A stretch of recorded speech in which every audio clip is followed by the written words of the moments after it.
it's not so great, but it's still pretty great. Reading. It used to have lights, but it didn't have lights. New, with LED lights. Pagoda. Did they really say that? They did not say that. Yeah, they did say that. That's what she said.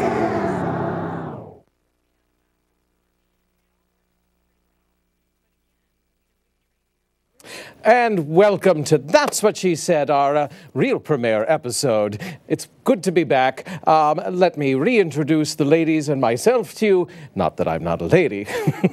And I love that from banjo to broads thing. Just says, that's what she says, doesn't it? Anyway, I am, of course, your hostess, Jane Street, and the rest of my co-hosting team is... Sheila Harrington. She knits. She's crocheting today. Oh. I'm changing it up. I'm Martha Richardson. And I'm Ellen Gallagher. And I am Christina Ferlazzo. And we have a wonderful show for you this evening. First I have to say, if you missed our last show, I got a tattoo. Now, I was so moved by this that I'm thinking of getting another one. Stay tuned. That, who knows, maybe we can make another episode of tattoos. Now, we had some travelers. Oh, I should actually get this out of the way first. If you would like to call in, we're at 610-378-0426. That's 610-378-0426. Or, through the wonder of technology, Christina is managing the Twitter thing. And that's the @ she tweets to me. @ she tweets to me. So please feel free to contact us by either means if you are so moved. Now, Ellen. Yes, Jane. You had a wonderful experience just recently, didn't you? Yes, I did. Tell us about it. I would love to. It's an annual thing that a group of 4 of us do. We pick a city in Europe and we go there and we spend like 10 days and explore. And this time we went to northern Italy. I think probably many people who are watching this program have been to Italy. They've probably been to Rome, they've been to Florence, they've been to Venice. And we have done those, but we decided this time we were going to explore some areas that do not really cater to tourists. And so we went to Bologna and we went to Milan. Now, Milan, of course, is a big metropolitan area. And now, pardon my interruption. Do they make bologna in Bologna, or is that in Lebanon? Sounds like you may be full of bologna, Jane. Continue. Actually, many, many sausages, if you want to use that connection. Because obviously the people in Bologna are known for their bolognese sauce and their cuisine, and that was certainly one of the things that attracted us to Bologna. And something else that attracted us to Bologna is the fact that Martha has lived there, and she's told us many things about it. And so, based on some of her tips and stories, we decided we would start our explorations there. And so we did, and I'll let her talk about that very shortly. But anybody who's just come back from a trip has so much to say, and we were trying to see some parts of Italy that are off the beaten track. And we did go to Lake Como, which is hardly off the beaten track. Did you see George Clooney? We did not. We saw a picture in a real estate office that showed villas along Lake Como. And at the left-hand side, there was a little arrow that said George Clooney's villa this way. But no, we didn't see it. We didn't even see a picture of it. We went to Verona and Padua, which are wonderful cities and very, very much catering to tourists. I have a wonderful idea. We should have a fundraiser, and we should do an episode in Europe. We should have the show send us to Europe, and we can have the lovely crew come with us, and then we can do a wonderful episode from, who knows, Bologna. That's right. I'm sure it would be a very popular idea. Indeed. With everybody who gets the chance to go. But one of the little things that I wanted to mention is that on our way from Milan back to Bologna, we decided to stop in the city of Cremona. Now, not too many people know much about Cremona, but if you're a musician, you might, because Cremona was the home of Antonio Stradivari and the Amati violin makers, luthiers, the Guarneris, and over the last 400 to 500 years, thousands and thousands of luthiers have lived in this city. And I play violin with the Reading Philharmonic Orchestra, and I thought I would love to see this city where the famous violins came from. But this city is not a tourist mecca. The first sign of that was when we got to the station, there was no place to put our luggage. And usually stations have that. We had to schlep our luggage with us throughout the city, over cobblestone streets, uphill and down, in and out alleys. And we finally got to the center of the city where we thought we would be able to get information about the violin makers. Well, the tourist information shop was closed. So we sat and had lunch, of course, drank wine, of course, and waited for the tourist information shop to open, which they did. And then we found out that there was a museum dedicated to string instruments in City Hall. So we went to City Hall and up 3 flights of stairs, beautiful building, 500 years old. More bureaucracy and music combined. It would Yes, make it much more pleasant. Yes, they can all sing the same tune, There perhaps. you go. But we got up to the museum, and they said, "Do you have a ticket?" And we said, "No." So back down the steps, out into the streets, around a couple corners, we found the ticket shop, and we bought our tickets, back up the steps, and we got to the top, and the museum was locked. But they unlocked it for the 4 of us, and we went in, and the 2 people from the table outside followed us around, kind of like we were attached, Siamese twins. Every move we made, they were looking over our shoulders to make sure that we weren't doing anything to these wonderful violins, cellos, violas. And it was all, of course, very thrilling to me because I was actually seeing something that was created by the Now, great if they weren't luthiers. there, you would have picked one up and played it, right? Not that anyone would have heard me. No, I don't think I would have felt brave enough to try one of those. And then we left and we found out there was another museum dedicated just to Stradivari. And so we went to find that. And we got to the block. We went down the street, didn't see the museum. Came up the street, didn't see the museum. Went down the street, stopped in a corner bar. They didn't understand English. We didn't have much Italian, but a lot of gestures. And he told us where to go. And so we went. No museum. We went again, and we kept crossing the street. And finally, we found a little courtyard. And inside, there was a window, a ticket window. It closed at 4 o'clock. We got there at 20 after. But that was that's kind of the things you're going to find in some of these little towns and cities that are not really ready for the tourists, but they are all very welcoming anyway. So, Martha? That's living in Italy. If you know, if it's not open today, maybe I'll see it tomorrow. I did live in Bologna for 4 years. My son was born in Bologna. Living there is a bit different than being a tourist.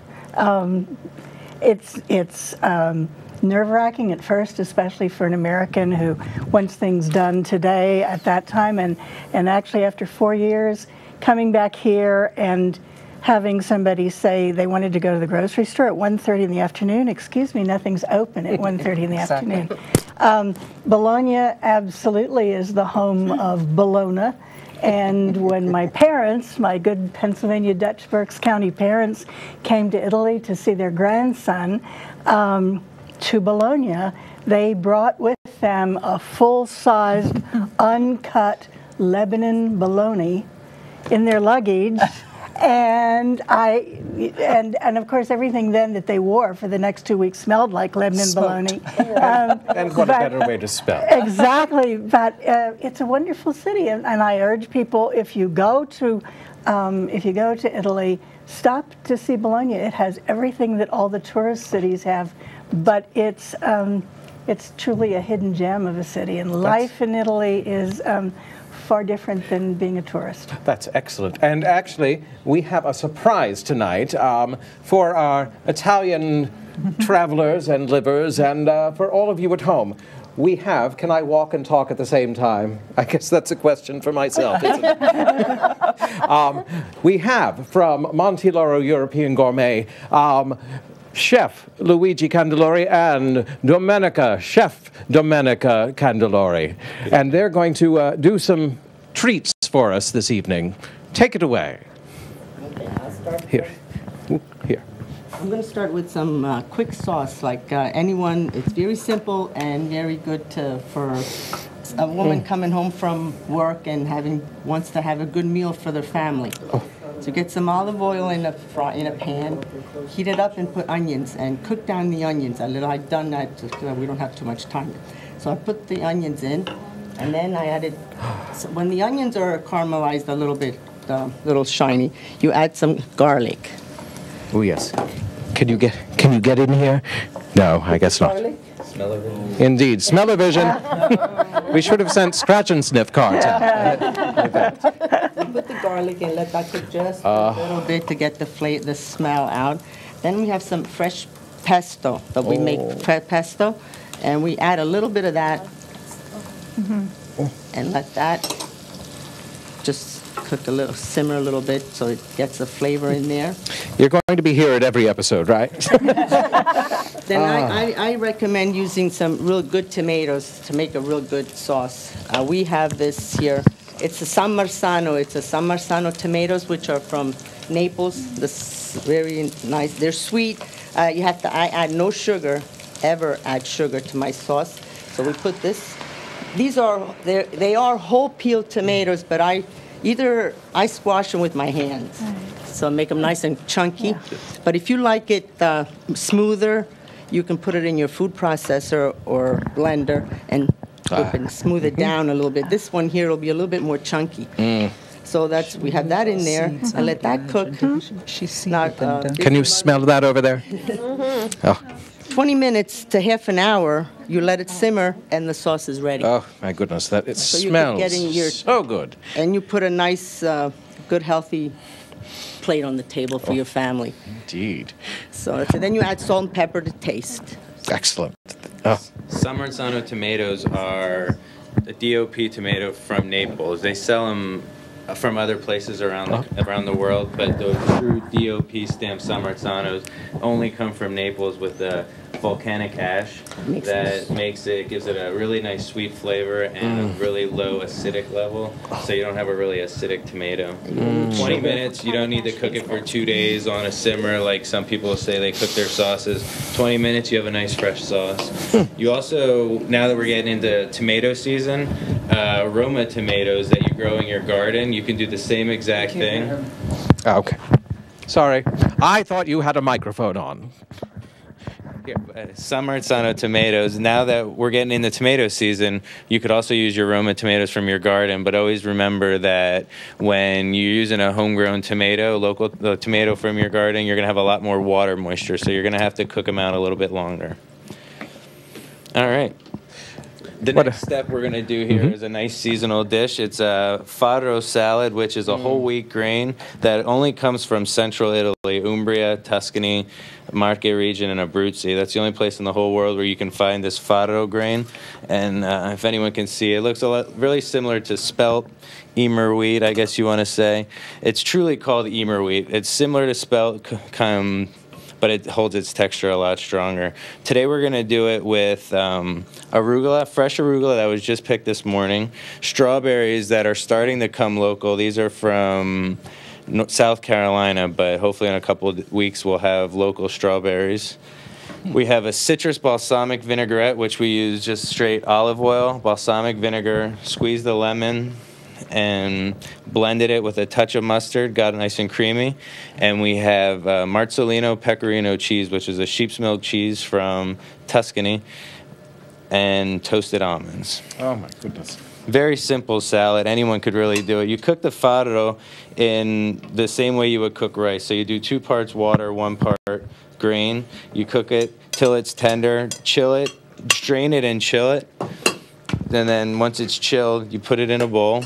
It almost looks like couscous. In a way, a little larger. Yeah. Here, we'll do this.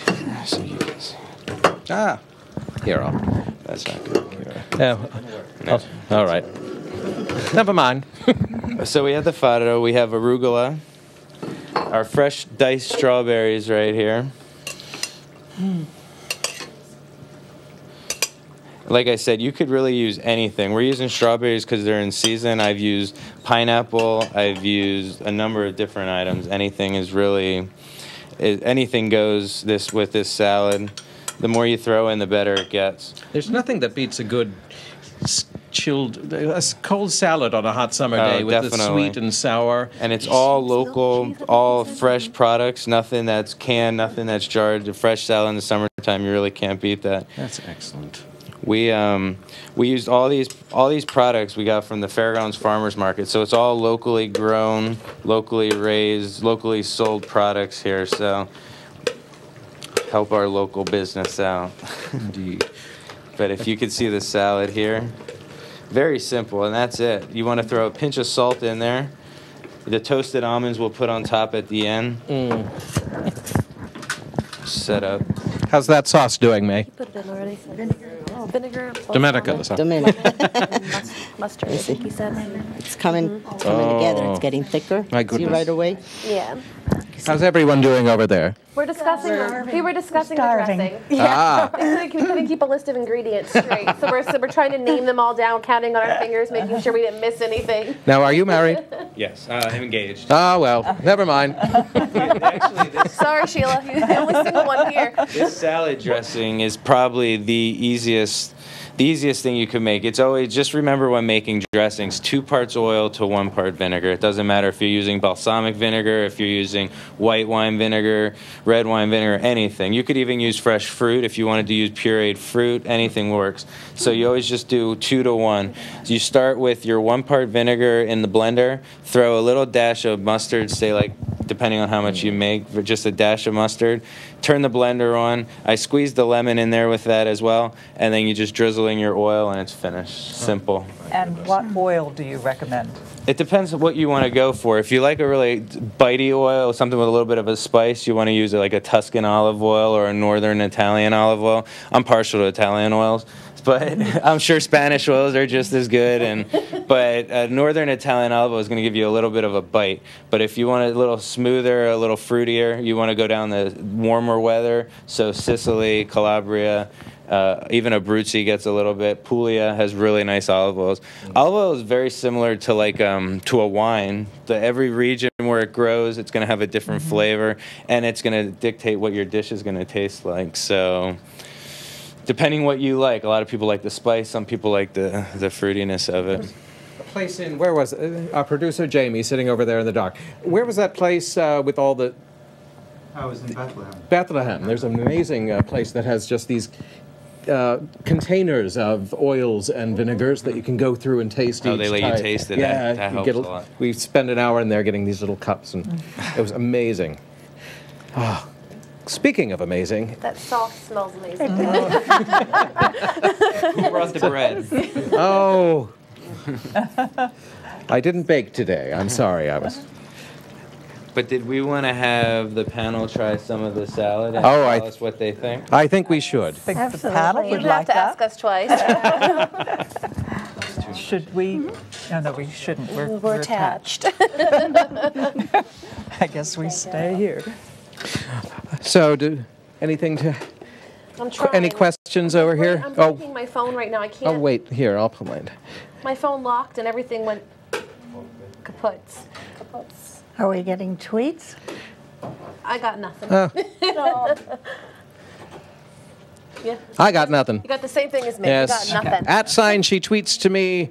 And the number is 378-042. Give me the last one. 6. Thank you. And any questions over here? Well, delicious. Well, Domenica and Luigi? I have a question about the cheese in there. I'm not a picky eater, but I've never heard of that, and I'm a little nervous. I know. All right, Being so fussy. Whoop. A pecorino just means sheep's milk. So any kind of sheep's milk cheese is going to be called a pecorino. It's very smooth. This is a fresh, smooth, creamy sheep's milk cheese. Depending on, similar to the olive oils, depending on where the region it comes from, what the sheep graze on is going to dictate what the flavor is. Tuscany is going to give you a smoother, creamier flavor. And this is a fresh cheese, which only grazes on shrubs and herbs and everything from March. It's called Marzolino, but Marzo is March, so it only grazes on the fresh, new grass that just grew from the winter time, so it's going to give it a totally distinct flavor. Okay, I trust you. She really is a picky eater. Yeah. What a nice. Sure you can tell. So what's the... It's delicious. That's really Absolutely lovely. wonderful. Oh, my goodness. Wonderful. Aren't you going to have some? Aren't you? Oh, I There's am. I Thank you think very Luigi much. has really been the one who has introduced Berks County to Oh. Faro. We have a home viewer calling in. Oh, wonderful. Welcome to the show. Hi, how are you today? We are excellent. How are you? Good. I got a question for your chef, Okay. Which one? for Chef Luigi. All right. Go ahead. Yes? What exactly is a balsamic vinegar? What do you say? What exactly is a balsamic vinegar? A balsamic vinegar is an aged vinegar which they cook in a kettle, then they age it in oak barrels. Depending on the age of the vinegar, it's going to start in a large barrel, and then over every 5 to 10 years, they make the barrel smaller and smaller and smaller until you have a really dense, It's not like thick heavy, it's balsamic. Really kind of like summery. To answer your question? Yeah, exactly. That sounds great. Thank you very much. And I have one more question. Go ahead. Who does his hair? It's absolutely amazing. Who does whose hair? Sounds like you might do his hair. Your hair? My hair or Luigi's? Luigi's hair. There you go.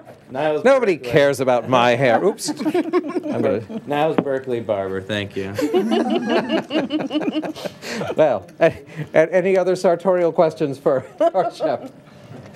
Thank you for calling in. All right.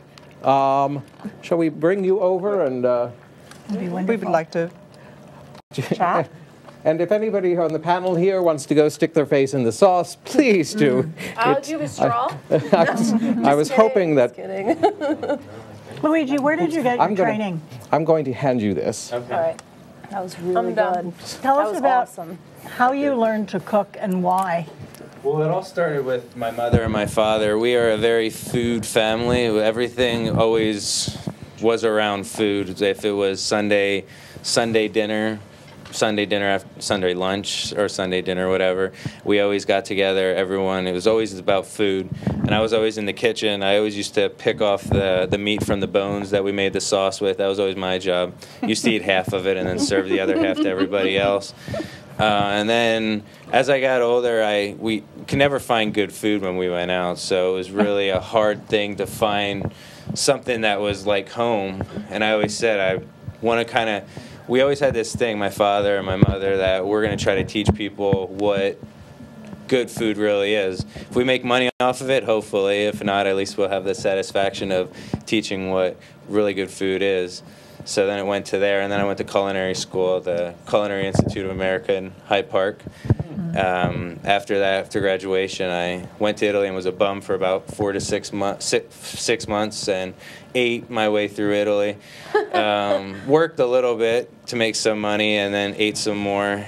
Came home, ran out of money, came home, worked for a while, and then actually went back to Italy, took a 6-month course, and then worked over there for a year.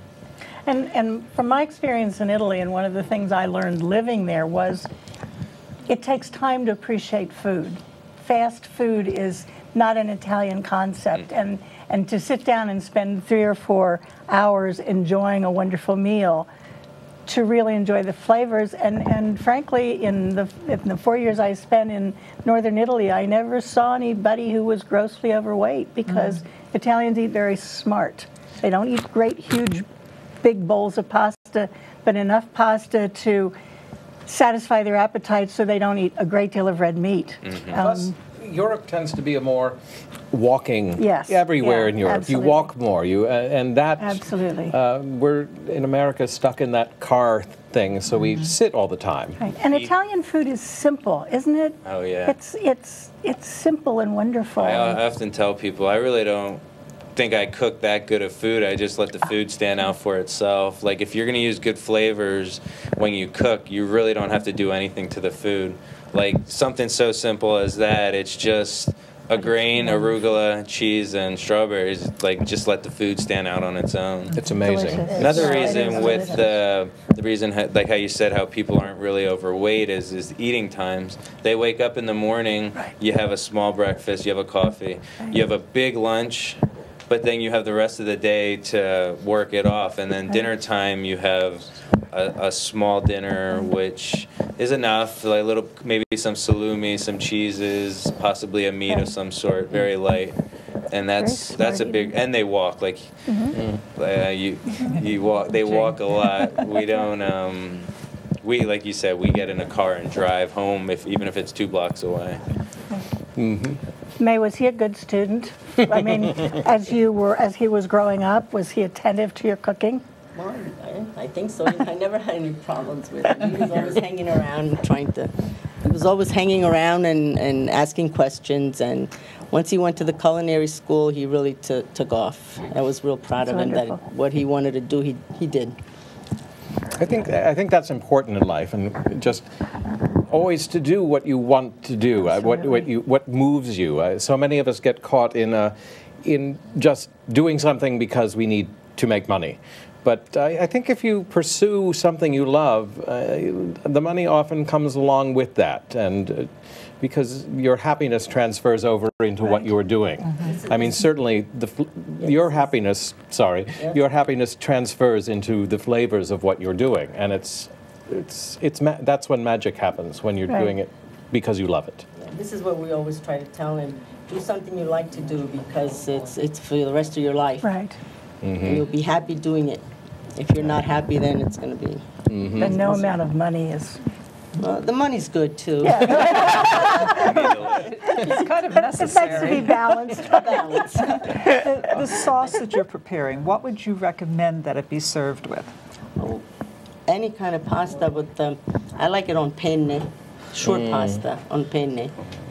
And homemade linguine, it's very good too, like homemade linguine, the wider ones. And what makes you decide what kind of sauce goes with which pasta? I think he knows the thickness of the sauce, or the... I think he can answer. I think, my opinion, and I'm sure she feels the same, and our personal preference is people try to tell what to put with what, and I'm sure sometimes something can go with something, but I think a lot of it comes down to personal preference. Like me personally, I love short pasta. I like when the sauce gets caught inside the short pasta. It acts like a cup, and that's my personal preference. My fiance, on the other hand, everything long. She always likes the long pasta. So I think it's hard to tell someone when they should put certain pastas with certain sauces. I think it comes down to personal preference. And I'm sure there's someone out there who wrote a book telling you what sauce to put with what pasta. And it's the same thing with wine. People try to tell you what wine to drink with what food, and to an extent it works. But when it comes down to it, you drink what you like, what you enjoy to drink. Now, we have a tweet. I was going to ask, do you do all the cooking at home? Does your fiance get a break, or do you get to do all the cooking? If she was watching this, she'd probably call in. I don't ever cook at home. No? Man. We actually have a tweet. Where can we, the viewer, taste Luigi's delicious-looking food? Well, we actually have 2 locations. We're at the Fairgrounds Farmers Market, which is right next to the Fairgrounds Mall. We're there Thursday, Friday, and Saturday.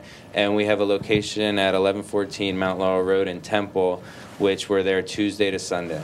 And this is Monte Lauro European Gourmet. We're on the montelauro.com. You can check our webpage out. And we're also on Facebook, Monte Lauro Gourmet. At the market, are you buying prepared foods? We have a little bit of everything. Okay, and is your other location in Muhlenberg like a restaurant, or is it again that you're purchasing it's a prepared food, yeah. We specialize in prepared foods, which people can take it home. You can cook it at home, or we also have a homemade section where you can take things and just throw them in the microwave or toss them in the oven, ready to go. But you also do wonderful catering. That was my next question. We do in-house catering, drop-off catering, pick-up catering, or stop, deliver and serve catering. So now, any occasion. When you don't feel like cooking, where do you like to go to have good Italian food? Italian food? Yes. I don't ever go out to eat. Mom's house. He gets on the plane back to Italy. I was going to say, wrong answer. You're supposed to say mom's house. Oh, mom's house, yeah. We were actually, she cooked on Mother's Day. You made your mother cook on Mother's Day? Everyone said that. Everyone said that to us, but she volunteered to do it. All right. But everyone said that, I can't believe you're making your mom cook on Mother's Day, but it turned out that it was her idea. And I bet you loved it because you enjoy to do it. So it's probably... My are mothers too, so, and I thought we did it together. Well, I did the cooking, they did the cleanup and setting up. So there we you worked go. together. Yes. He did too. He got in there. Now, you said you like to use local produce. How about local wines? I never really tap that market. Like when it comes to my olive oils, my cheeses, and my wines, I'm pretty partial to Italian. I never really, and I'm sure they have good ones around here, but... We have another call. Hello, you're on That's What She Said. Hello? Hello, you're on. You're on. Hi, I just want to say, hello? Hello. Hi. Go ahead, you're here with us. I just want to say I'm one of the... You're still here. I'm one of the customers from Fairgrounds Farmers Market. They not only have the best food, they have the best cappuccino in Berks County. And Luigi does a great job, and Mom is awesome, too. they have a great stand. It's my favorite stand, so God bless. Thank you. Thank you very much for calling in. Okay, bye-bye. Yes, actually, I was over there when I was meeting with Luigi, and I saw some wonderful sandwiches coming out. Just some delicious meats and cheeses over there. We do a wide range of imported cold cuts, imported cheeses, dry goods section, which has olive oils, pastas, sauce, canned tomatoes. We have a homemade section, jams. We have a homemade section where we do a great, we make our own homemade meatballs, which we roll ourselves, which isn't truly Italian, but we made that here in America to make people happy, and we did it good, we hope. But it's hand-rolled meatballs. We make our own lasagnas, homemade sausage. And what is your favorite thing to eat? Both and either of you. That we make? Or, yes. Go ahead. If it was your last meal, what would you ask for? I go to Ascoli because we're from Ascoli Piceno. I go to Ascoli, and they have this place that's around the corner from the main piazza. They make a pizza, which is a round pizza, which they're not really known for pizza in that area, but it's all about the dough there, and they fold it, and you get like a folded pizza. So if I could eat one thing before I go, it would probably be that. Mom knew exactly where he was going. She's like, oh, I know what he's going to say. Breakfast, lunch, and supper. I eat two in the morning after the cappuccino. I eat one before lunch, and I eat one after lunch. And then, because we're only there for a short period of time, so you have to try to get as much as you can get in. I'm glad to hear you say that meatballs are an American tradition. Yeah. One of my many embarrassing moments in Bologna with terrible Italian was going in and asking if they could sell me meat for balls. And all the ladies went, and the butcher just kind of chuckled and said, pazzo, Americano. All right, we've hit that point in the show where we need to take a break, so we will be right back. You're watching BCTV.org. Be informed, be involved, be a member. For membership information, go to www.bctv.org/support/membership. For other stories and information, go to bctv.org.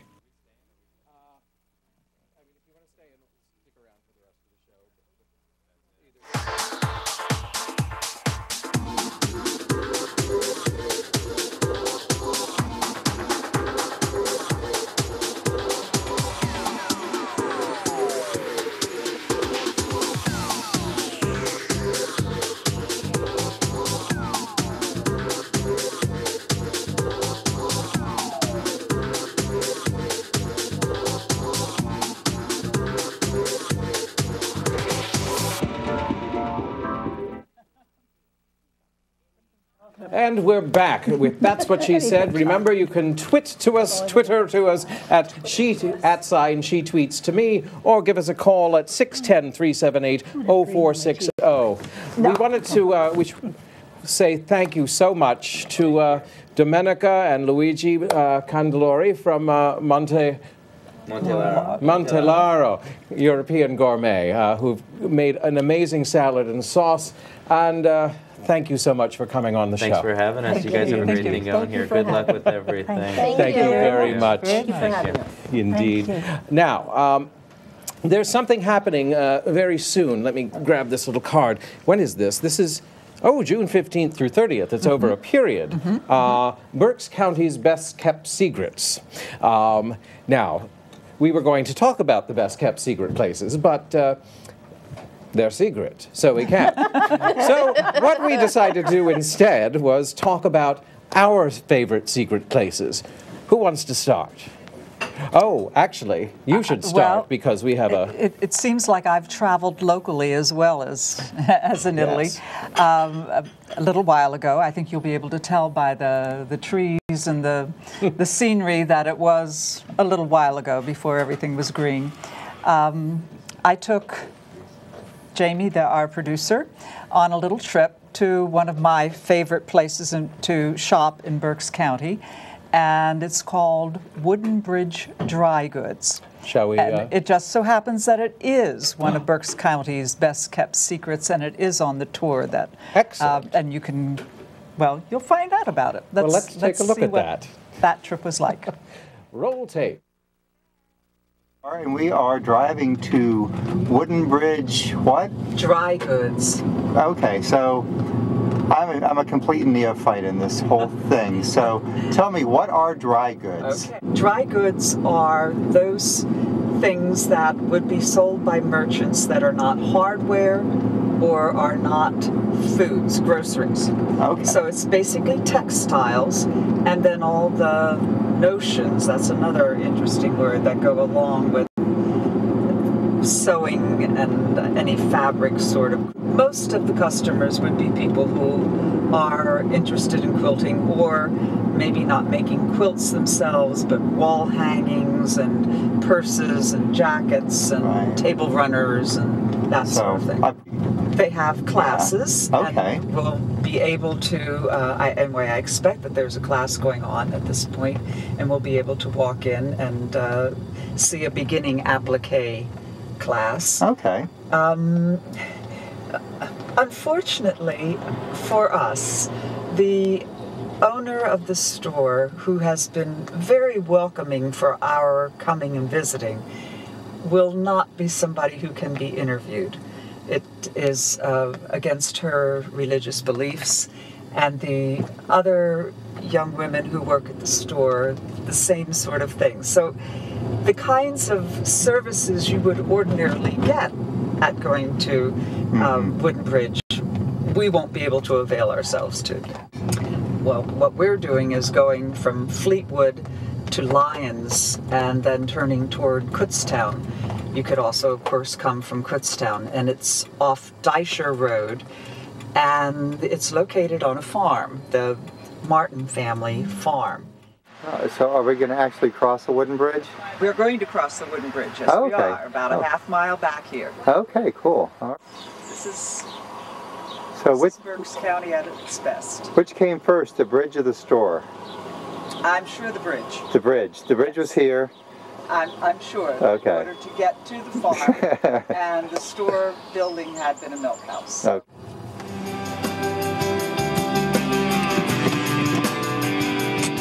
You're at all interested in fabric crafts, that this is a wonderful resource, one of Berks County's treasures.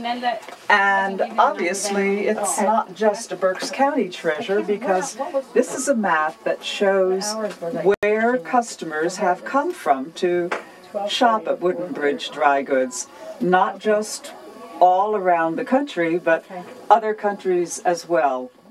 One of the services at Wooden Bridge Dry Goods is that you can take classes in all different kinds of quilting skills and perfect your own ideas that you have brought with you when you decide you want to be a quilter. And how did you hear about Wooden Bridge Dry Goods or these classes? Everyone knows. Word of mouth. Everybody knows it. Everybody knows Wooden Bridge. If you like fabric, you know where Wooden Bridge is. That's right. And when you're new to the county and to the area, this is where they tell you to go. Yeah. And I'm so glad I found it. I'm so glad you did too. Great instructors here, and they have a variety of classes, you know, not only in quilting, but just pertaining to fabric. And I've taken many classes. You can't beat them. What is it you're ironing there? A circle. A circle, okay. Tell us a little bit about what you have there.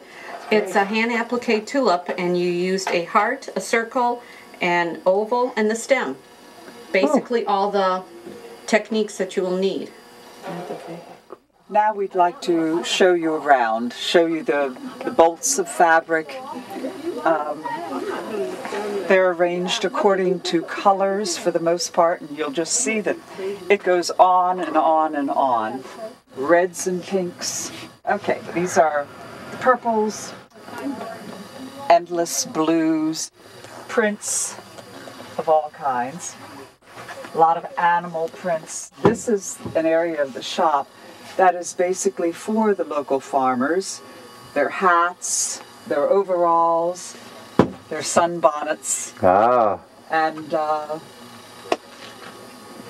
you certainly don't find those selections at most places. And then, of course, here we have buttons and threads. These are fat quarters, and anyone who is involved in quilting understands what fat quarters are. You take a yard of fabric and divide it into 4 parts, and one of those would be a fat quarter. It's a way that they get rid of the remnants on the ends of a bolt. These are all the trims, pillow forms. This is what we would call the notions, the things that you need for sewing or that make the sewing go better. And once you've chosen your fabrics, you would bring them here to the cutting counter and tell them how much you want, and they will cut it, and that's the end of the process. I hope we've whetted your appetite, that you might like to explore Wooden Bridge Dry Goods. People come here from all over the world, all over the United States. It is something that if you have been involved in quilting or fabric arts, you've probably heard of it, or you would like to hear of it. So please come out to this part of Berks County between Kutztown and Lyons and do a little exploring. Well, that sounds like great fun. Okay. It truly is a worthwhile trip. Excellent. I think you're going to find the people very friendly, very helpful, and willing to work with you with your ideas. And I think it's just a great place to go and shop. Excellent. Christina, what's your best kept secret in Berks County? Well, that's an excellent question. I don't think I really know a specific best kept secret. How about a restaurant? Maybe you've heard of it, maybe you haven't. Sheila had never heard of it the other day. Snuzzles. Oh, yes. Sure. See, it's not a secret. I haven't. No, I've never heard of it. I had to Google it because I don't know exactly where it's at. I know how to get there. It's straight out Pricetown Road. Beyond Thompson. Bertstown is where it's at. It's all wood. The outside, the inside, everything is wooden. There's no sign saying the name of the business. outside or anything. Well, maybe that's why it's a secret. You just have to know what it is. And that's actually on their website. One of the FAQs is, why is there no sign on your restaurant? And they said, because we know when people are coming here, they're coming here because they want to be here. I think it said something along those lines. But it's like pizza and sandwiches, deep-fried vegetables. Yeah. I mean, the food is really good, and it's not pricey at all. And we love it there. Yeah, so we just took Brandon's mom there, my boyfriend's mom there for Mother's Day.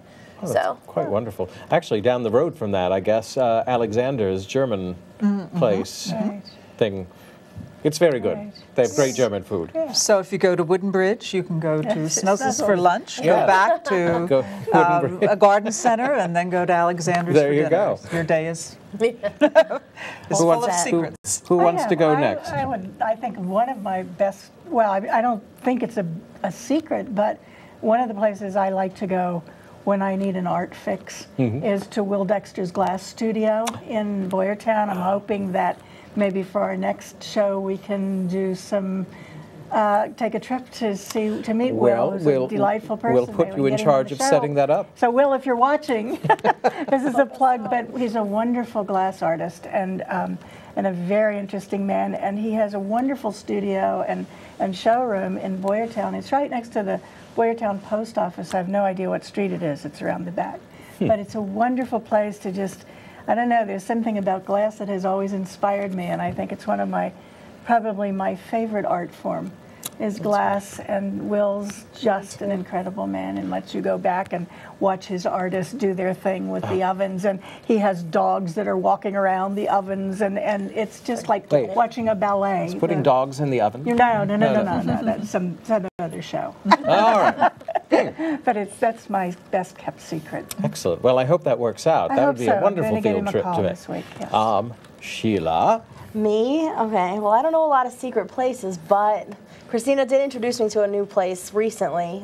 It's a restaurant on Penn Avenue, Taste of Crepes. Oh, and I'm hooked. Yes. I love it there. I'm a fan. We've been there a few times now, and if you go with somebody who gets restless, they can go across the street to the Wise Owl bookstore, and you can wave to them from the window like we did. And Kira wished us well tonight. I saw Kira today. Oh, thanks, Kira. Well. Can you describe the crepes and why these are so much better than others? Well, first of all, I've never had a crepe before I came there, so I don't know anything about it. But whatever they serve, they have sweet and savory crepes, and then they also have breakfast crepes, like she said.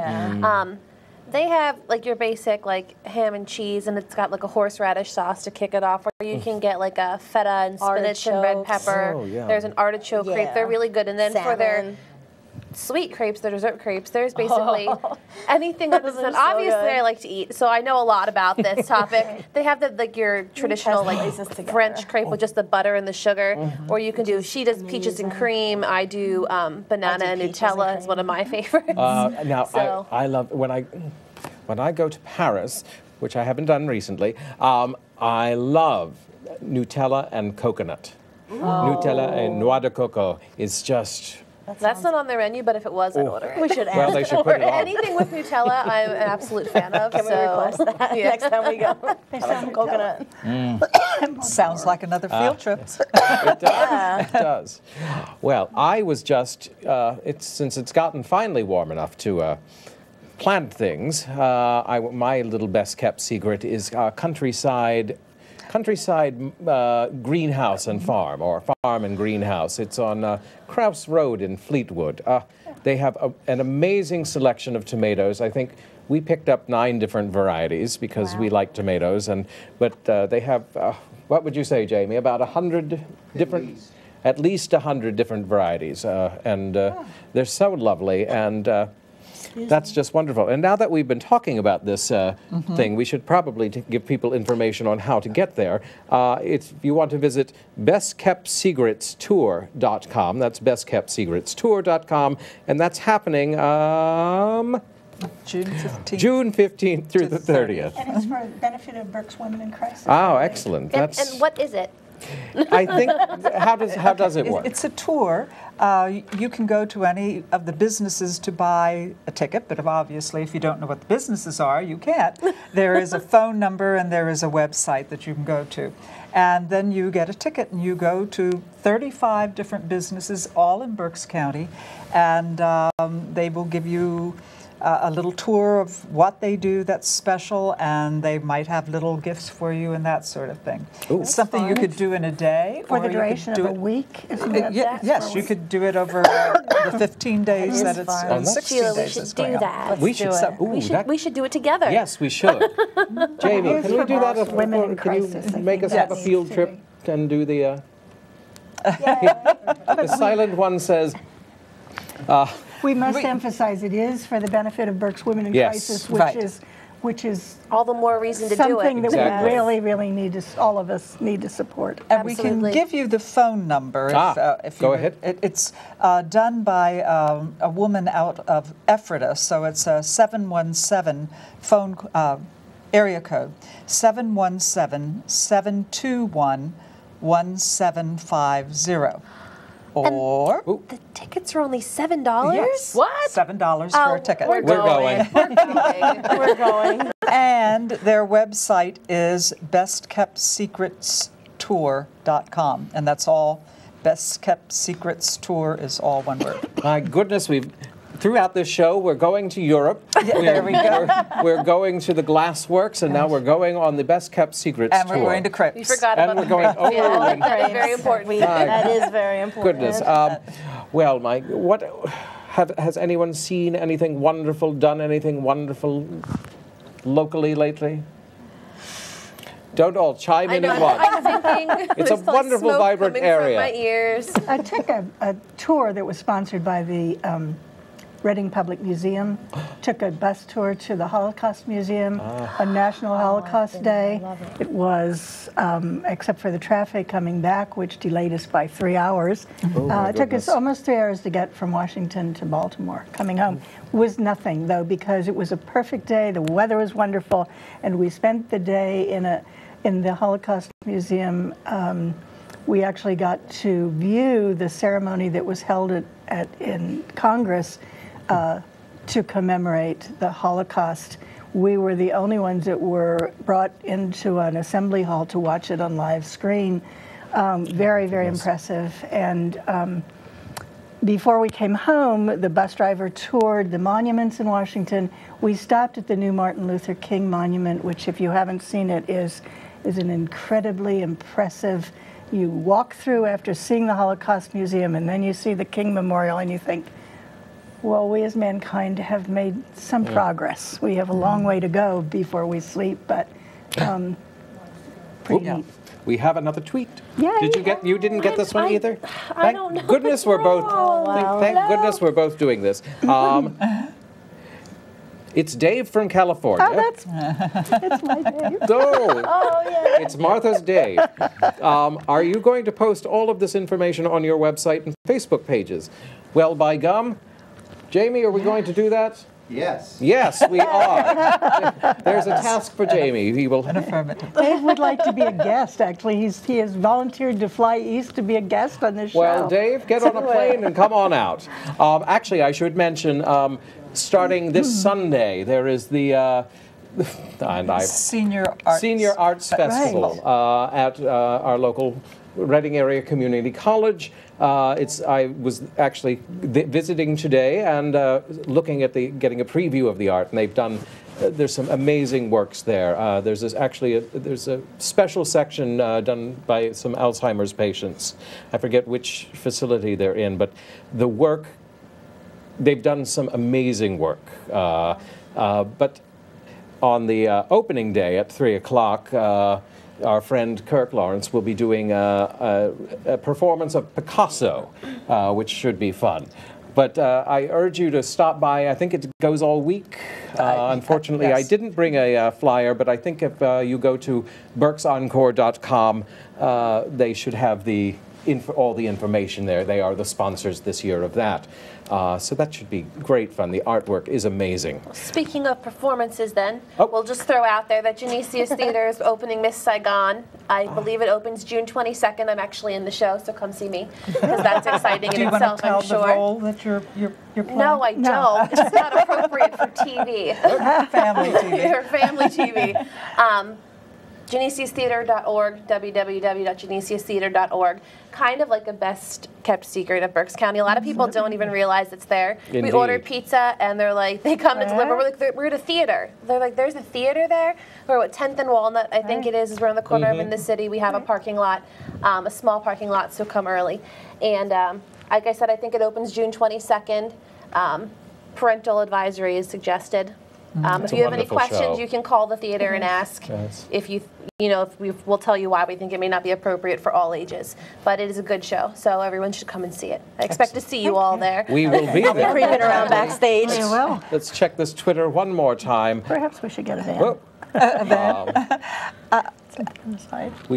We do need to wrap up very shortly. We're coming to the end of our premiere episode, but what? Do you want to explain why we're calling this the premiere? Because we did do one back in January. That was called the pilot.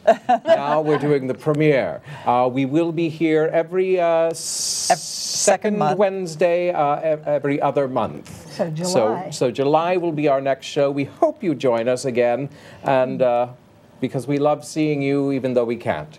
And we love hearing from you and getting Twitters from you. And remember, you can always stream us on the computer if you don't get this channel. So, of course, if you don't know that, you're not hearing that information anyway. And yes, Jamie will put all the necessary location information up on the website and the Facebook page. On our website. Our website, which is... That's what she said. That's what she said online. That's what she said online. That's what she said online.com. You can visit us anytime at that website. And read our blogs. And read our blogs. When we blog... Okay, I'm a very poor blogger. I have been poor lately, too. Well, I haven't blogged for like 4 months or something. I tried. I popped one out on Saturday. I did good. But that's usually something interesting going on on the website. So we hope you can visit us there. We hope you will come back and visit us here. And we thank you for joining us from all the ladies and myself. Thank you for coming to That's What She Said. We'll see you next time. Arrivederci.